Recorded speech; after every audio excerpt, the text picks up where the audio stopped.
I would like to, we'll be discussing a very short topic from epidemiology and, if time permits, one topic from biostatistics as a very basic biostatistics in this session. So the reason why I took randomized control trials is the very reason NEET exam 2020, we had a question from randomized control trials. So I thought I will deal something with, we talk about randomized control trial in epidemiology. So randomized control trial, when we talk about randomized control trial, it is the most important epidemiological design or most important experimental design, which is used to, okay, if my voice is there any issues with my voice?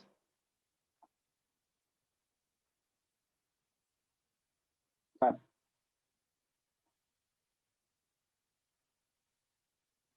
Yeah, so randomized control trials are most important experimental epidemiological designs, which is used to uh, check or test the effectiveness of any intervention.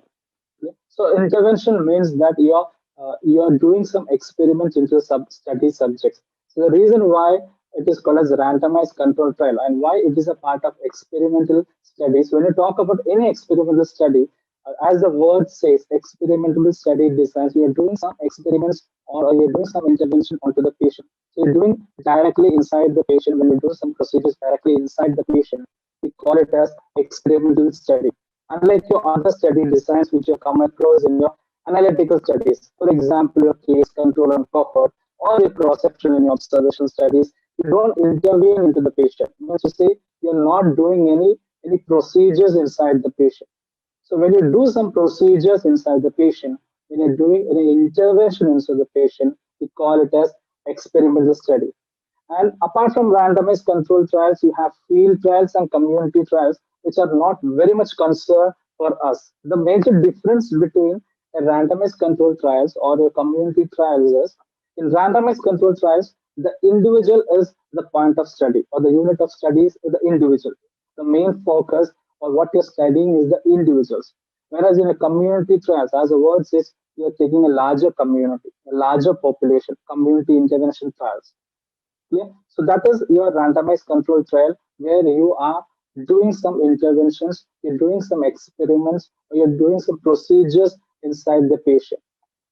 And it is considered as a gold standard. So out of all the study designs or all epidemiological studies, if you broadly classify the epidemiology, you have observational epidemiology and you have experimental epidemiology. Yeah, as the word says, observing your population is known as observation. And doing some experiments is your RCTs or randomized controlled trial. So all your observational studies is different. The way it is different from randomized controlled trials or the experimental study is the only most crucial part is the experiment or the procedures. In the observational studies, you are observing a population. Either you are describing them in terms of gender, age, or socioeconomic status, or you're trying to describe the disease or health status, what they have, what are the diseases they have, what is the cause of the disease, what is the etiology of the disease, or what are the factors responsible for the disease. So these comes under case control and follow. When it comes to randomized control trial activities, you're doing some procedures or you're doing some experiments. That is why it is called as gold standard. So you have something called as hierarchy of evidence. You have a hierarchy of evidence where you consider randomized control trials as the most important, as the topmost levels in all of the study designs. You can see in this, you can see the here the out of your cross sectionals, your case controls and cohort, it is the randomized control trial which stands the highest. Forget about the meta-analysis and systematic reviews at this point of time because that is little different scenarios over there. So highest hierarchy is always meta-analysis, systematic review. But when you consider all your epidemiological designs, the most important or the most highest or strongest evidence is always for randomized control trial. That is the reason why it is called as the gold standard. Now let's go to the basic steps in conducting an RCP or randomized control trial. There are six basic steps. One is drawing up a protocol, selecting a reference and experimental population, randomization, manipulation, follow-up, and assessment. The most simple way to remember the sixth step is by a mnemonic called as DSR MFA. So I remember is like DSLR camera has maximum focal adjustment. Yeah. So it is very easy to remember. All your steps has to be remembered with some mnemonics because if you don't remember the mnemonics, everything will be so confused. So DSLR camera has maximum focal adjustment. DSR MFA. Fine. So these are the steps. Let's go and see. Let's see what are the important steps. How do you go about doing RCT? The first is drawing up a protocol. Yeah. So the very classic difference between other analytical study designs and conducting an RCT is the protocol. So all RCTs have a protocol and you have to strictly adhere to the protocol. So the protocol has a set of aims and objectives, some questions to be answered. What are the criteria of selection? That is a study and control group. Intervention, that is a procedure to be done. Standardization, schedules, and evaluation. So let's take an example and go about with how you do conduct a randomized control trial. Yeah. So let me take. I'm doing a study. I'm doing my post graduation in the Department of Periodontics. I'm doing my post graduate. I'm just hypothetical example. And so I want to study the effectiveness of chlorhexidine in reduction of periodontitis. Yeah, this is my study. This is my research. I'm doing this study. Right? So this is an intervention because I'm administering chlorhexidine mouthwash into the patient. So I'm administering the procedure into the patient. So it becomes an experimental study. And so my aim will be to study the effectiveness of chloroxidine on periodontitis. And then the objectives will be assessment of gingival conditions, assessment of periodontal, or etc., or gingival bacteria. I can have two, three, or four objectives. Right? Then what are the questions to be answered? What happens? What are the parameters to be considered? What happens to the periodontal conditions? What happened to the gingival? So all these aspects has to. What are the factors? What are the things to be answered when you conduct the study? That is questions to be answered. How do you select your study subject? What on what basis you study them? For example, you're studying in a group of periodontal patients.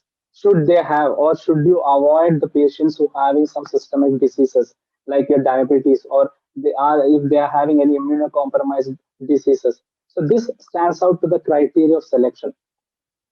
Then next comes the intervention, that is administering the chlorhexidine mouthwash. So we are taking an example of effectiveness of chlorhexidine on periodontitis. So we have an aim, we have an objective. Now we have a criteria of selecting the study subjects and control then we do administer the mouthwash. Then you have something called a standardization. Yeah, standardization is a step where you do a two procedures called as calibration and training. You train the investigator because you need to know. For example, the same study, if you want to measure the pocket depth, unless and until an individual know how much is the probing pocket depth or how much is the cutoff limit of measuring a pocket 3 mm. If it doesn't know, if the investigator doesn't know how to measure, what are the instrument to measure, then it becomes a lot of errors do happen. So that is why you have to train the examiner. Similarly, calibration. Example of a calibrated probe is your CPI probe or WHO probe or a Williams periodontal probe. It means it has markings. Yeah, so this procedure of using a calibrated instrument and training are called as standardization. So you have to standardize to make it more uniform. Before you start about your RCTs or experiment, you have to make it uniform such that errors doesn't happen. Then you have to schedule when, how, where to do these experiments. And finally, you evaluate it. So right from the first step to the last step has to be set, predetermined, and it has to be written in a protocol. So that is the classical difference between an RCTs when compared to analytical study designs. And it has to be strictly followed. Now, what is a reference and experimental population? So once you have a protocol, you go for a reference population and an experimental population. The reference population is a population in which you extrapolate or generalize the results. Means to say, it is a population to which you want to actually relate the findings to. For example, I took a group of people, I did a study of chlorhexidine and found that I took almost 30 individuals, I administered chlorhexidine to them. And that was my study, right? I'm taking that as an example throughout. So I administered chlorhexidine. I found that periodontitis has significantly reduced. So I can make a generalized statement that chlorhexidine is effective in reducing periodontitis or gingivitis. So this can be again administered to every individual and marketed in for public. So that is generalization. So to the population to which you generalize, it is called as a reference population. And experimental population is actually a part of reference population in which you do the procedure. Fine. So you pick up a group of individuals. So when you pick up a group of patients from your hospital or from the college where you do your post graduation, you pick up a group of individuals. They constitute a part of the reference. They represent a group from the larger population. And on this population which you have picked up for administering this chloroxylin is called as your experimental population. I hope it is clear. So any part, if you come up with any doubts or if you want me to repeat something, you can just comment on the chat box. Always invited. Or if you want me to repeat something, you can just drop a message in the chat box. So that is your reference and experimental population. So once you're done with your reference and experiment, yeah, so reference and experimental population, somebody has asked me to repeat. So reference population, the first thing to remember, it is the large population or to the population into which you are generalizing. Say for example, I want to find the prevalence of dental caries in children. So I'll take a small group of people from one of the school. So once I find that the caries is high in this school children, or any particular name of the school is A, name school A. So that school is experimental population, and my findings will be generalized to the entire children, like the particular district or particular state. So that becomes your reference population. So to the population to which you are trying to generalize your findings are reference population, or the population to which you do a procedure is called as experimental population. Yeah. So you select both. Fine. So you have to identify what is your reference and what is your experimental population. So more importantly, your experimental population, because the experimental population has to be from your reference population. Otherwise, you cannot generalize. Next is the most important and most uh, determining step in your randomized control trial, which is known as randomization. It is also called as heart of randomized control trial, HERT, heart of randomized control trial. It is a statistical procedure by which participants are allotted randomly into groups called study and control group. Yeah, as the word says, randomized control trial, you're randomly allocating subjects into two groups. Fine. So randomization is a process by which you are giving every individual an equal chance of being selected. That is, out of 20, if you're dividing them into 10, you're randomly calling each individual means everybody out of this 20 has an equal chance of being selected either to the control or either to the case group. So that is the importance of and that is the advantage of randomization. And it is the sole process of avoiding a bias called as selection bias. So you avoid a selection bias by doing randomization in RCTs. The most common bias in any type of study design is your selection bias. And RCT, you do avoid selection bias by a step called as randomization. There are many steps for doing randomization. One of the steps for doing a randomization is a lots. The most common thing what we all do in our daily practice is taking lots. If you want to divide among yourself, you write your names and make some lots and pick the lots randomly. Well, that is considered as a method for random allocation. Another method is called a table of random numbers. You can randomly allocate individuals into two different groups. And so this is randomization. Yes, you define, you set a protocol, then you select reference and target experimental population. Am I my voice is any problem with my voice?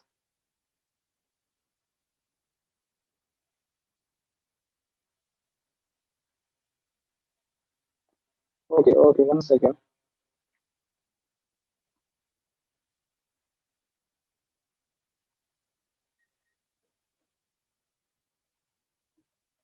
Fine.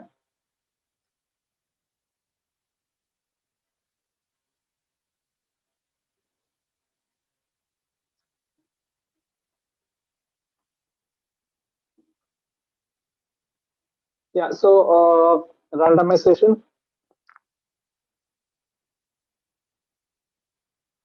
One second, just hold on.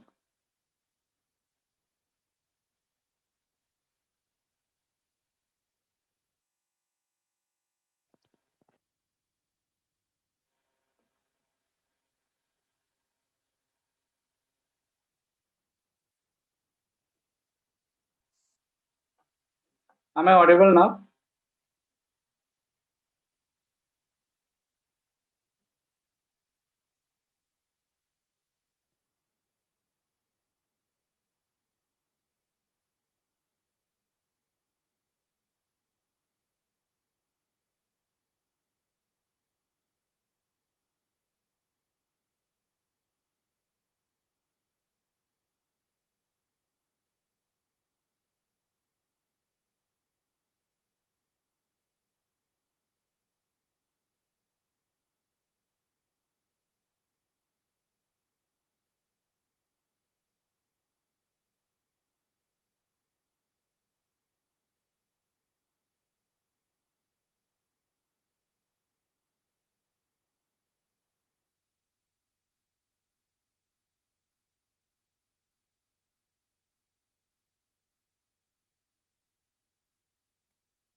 Hello, can you hear? Hello? Yeah. So manipulation means you're doing the same intervention, the procedure into the patient. So the example what we took was chlorhexidine mouthwash in periodontitis. Fine. So you're administering the chlorhexidine is known as manipulation. You're administering it into the patient is known as manipulation. So similar way, if it is a drug, or if it is a vaccine, or it is dietary, or if you're placing an implant of your doing, if you want to compare the efficacy or you want to compare between different rotary instruments by cleaning and shaping. So that particular procedure is called as manipulation. So anything we are doing into the patient is called as manipulation or intervention.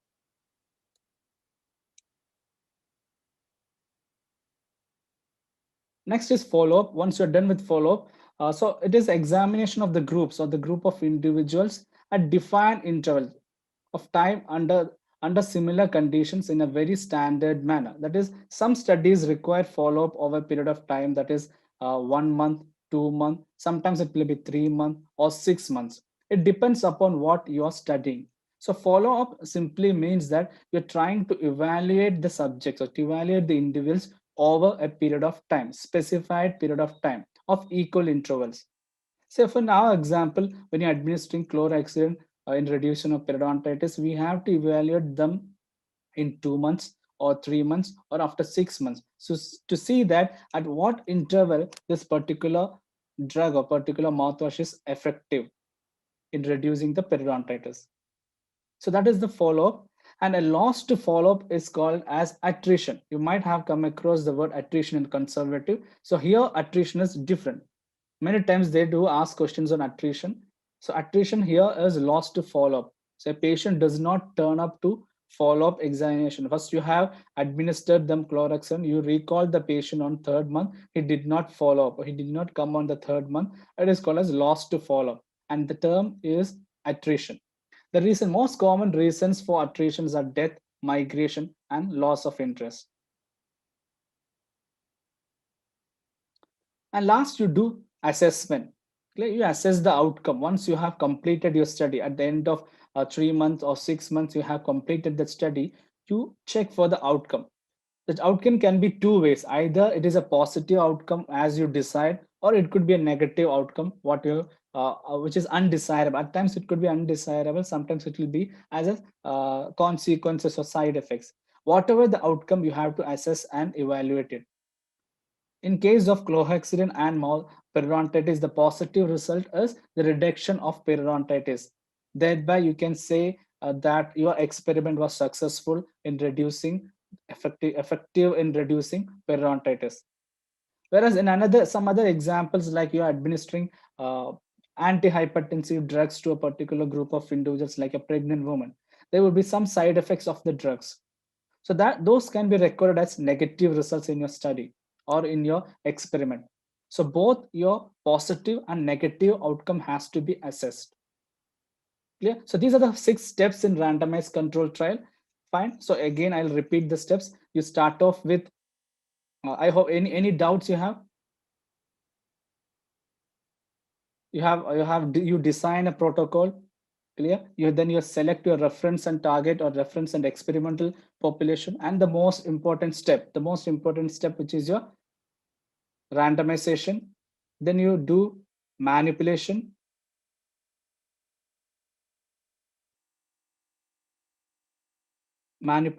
Clear? Then you do a manipulation, then follow up and assessment.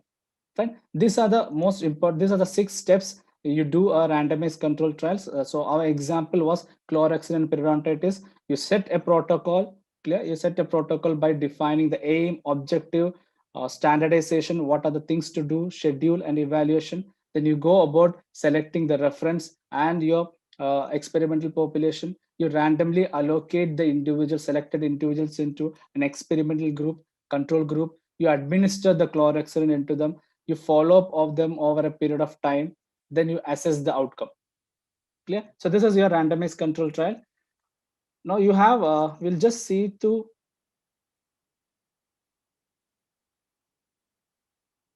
two different study designs in your randomized control trial. One are called as concurrent parallel study designs. Another study design is called as crossover type of study designs. Clear? Concurrent study designs and crossover. Let's see the designs.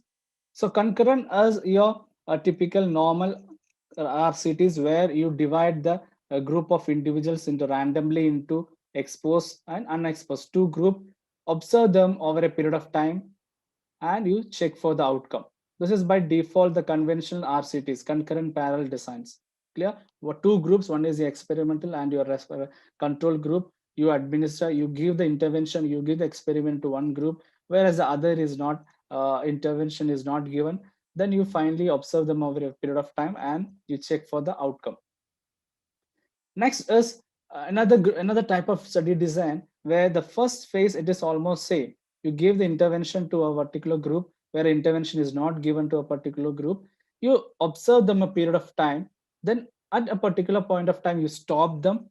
Then you switch over the treatments. For example, treatment A receives, this is for example group A, group B. So you have given chlorhexidine to one group and listerine to group B. You observe them a period of time. At one point of time, you switch on the treatments. For group A receives listerine and group B receives chlorhexidine, and you compare the outcomes. So this type of study design is called as crossover. You're crossing over the treatments within the group, or you're crossing over the intervention within the group. That is called as your crossover study designs.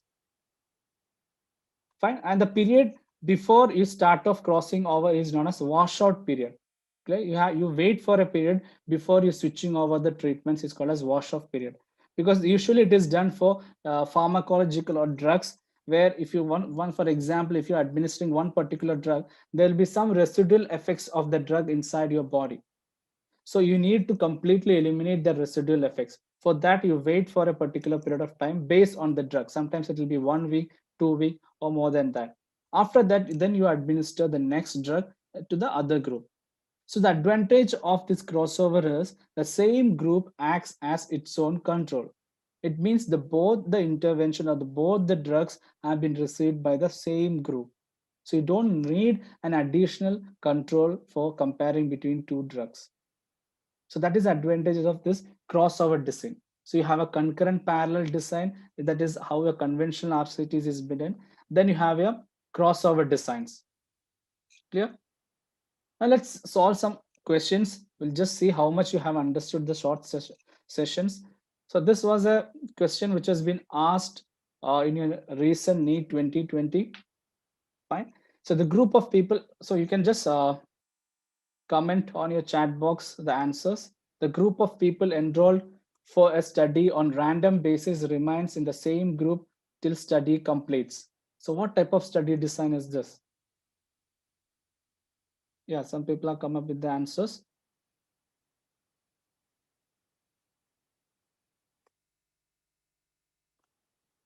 Yeah, somebody has asked about a bias. I'll just mention about a bias in your RCTs. Fine. So usually in bias, three types of bias, many types. There are more than 100 types of bias happens in your randomized control trials. So here we do a procedure called as blinding, clear blinding to avoid biases. So the three types of blinding are being done. That is a single blind, double blind, and triple blind. In single blind, the subject, that is the individual to which this intervention or the procedure or the drug is being given, is being blinded. That is, he does not know that whether he is in a case control group or a reference or a treatment group. Next is your next type of blinding. What you do is your both the subject and your observer or the investigator are blinded because they does not know to which part or which group they actually falls. And the third is, apart from a subject, the investigator, the statistician or the person who analyze also are blinded, and they does three of them doesn't know that which group they actually fall. So that is single, double, and triple blinding. That is done to avoid bias in your RCTs. Clear? Here, see, here the answer is a little confusing. Answers are there because RCT, definitely RCTs, and you can see option B, C are both two designs of RCTs. Clear? Definitely this is an RCT, but a group of people enrolled for the study on random basis remains in the same group till study completes. Clear? So that is more towards a concurrent parallel design. So here RCT is the study design. RCT has two study design. One is a concurrent and crossover. So they specifically say that the study subject remain in the same group till study complete. So if you just can remember the study design we just saw earlier, the last slide, last to last slide, we just see the design here. They randomly assign into two groups, studied over a period of time. The groups does not change. The intervention does not change. They remain in the same groups, concurrent parallel study designs. Whereas in crossover, it does not happen. It changes. So there is a shift or swift between both the groups in terms of treatment. The first groups refer, for example, the first group gets chloroxine, second Listerine. After a period of time, the first get Listerine, the second get chloroxine. So there is a switching over between the treatments. So that is called as crossover. So here the best answer would be a concurrent parallel design. Clear? Both are designs, RCT's design, but the best answer would be concurrent parallel designs. Next, let's see the next question. The purpose of double blinding in clinical trial. What is the purpose of double blinding in clinical trial? Anyone? Can somebody? What is the purpose of double blinding in clinical trial? Yes, very good. Gayatri, Shubham, somebody with Redmi 6, all have come up with the answer. Yes, very good. So double blinding, as I told you, both the subject and observer, if they know that they are being a part of the study, they try to manipulate, they try to uh, direct the study in different way. So that is why we always blind them. So subject, observer, and if the person analyze or the statistician also are blinded, they are called as triple blinding. Fine. So there are triple blinding. So so here the option is D, that is avoid observer and subject bias. No, let's come to, usually in public health dentistry, we don't come across pictorial questions so far. Very rarely we do come up, but let's try to get prepared for, because that is a new trend. That is all, everything comes in a pictorial way. You're being asked with pictures, clear? Pictures. So can you just solve what is this what is above study design about? What is the study design? Very good, very good. Rahmat has answered, sir. Yes, yes, very good. It is your option C. That is your crossover study design. There is a crossing over between study subject, or there is a crossing over between subjects. Clear? Very good, very good. Fine. So that is all about your case or randomized control trials. If you have any doubts, I will clarify it. If you want me to repeat anything.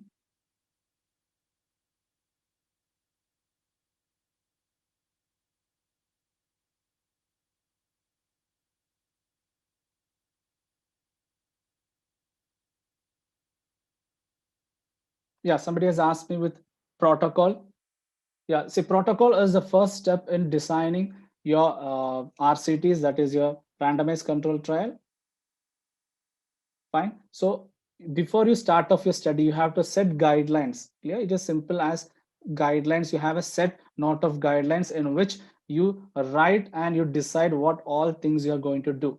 Fine. You have to very clearly set about your objectives and aims, because the most important reason why you should have a protocol in RCT, unlike your other study design, is there are a lot of ethical consideration when you come to our randomized control trials, because you're doing something in the patient. You need to have an informed consent. You need to have ethical consideration. Unlike other study designs in analytical, you're just studying them, you're observing them and studying them. But whereas in a randomized control trial, you're doing something into the patient. You're doing, making an incision, you're making an implant, you're doing an implant, or you're making you're doing rotary instruments, so you're doing something inside the patient's mouth. You need a consent of the patient, and you have to have ethical consideration. For that matter, a protocol stands very important. So you make a aim, you have set aim will be always one aim. You'll have a certain 3 to 4 objectives depending upon what all parameter you have to do in your study. Clear? Then what are things to be answered? What are the things to be addressed in your study? Say for what example, what we took was chlorhexidine and periodontitis. So what you have to select what is the type of population you want. That is people with periodontitis. What is the when do you call them to be periodontitis? Whether they should be included, or patients with any systemic diseases has to be excluded. Whether patients with drug history has to be excluded. So they all come under selection criteria. And intervention means the procedure itself, that is administering chlorhexidine. You're administering the chlorhexidine to the group. That is your experimental group. That is your intervention. Standardization is always training and calibration of your examiners. You train your examiners or investigators. That is your, when you do your research, it could be at your post graduation level, it could be at your faculty level. You need to be trained to conduct the experiment. That is a basic knowledge. You have to be trained how to hold the instrument, how to do conduct the incision, how to hold the forceps, how to do the rotary instruments, every whatever the procedure it may be. That is your um, training. Calibration, all the instrument has to be calibrated for uniform reading. Otherwise, if it is not calibrated, every investigator, every patient, you get different readings. And finally, you have to schedule when, where, how to do, and last you have to evaluate. Is it clear, Dr. Shubham? Is it clear? Or you want me to again explain, or any other points? Oh, good, good. Okay. Anything else to be added?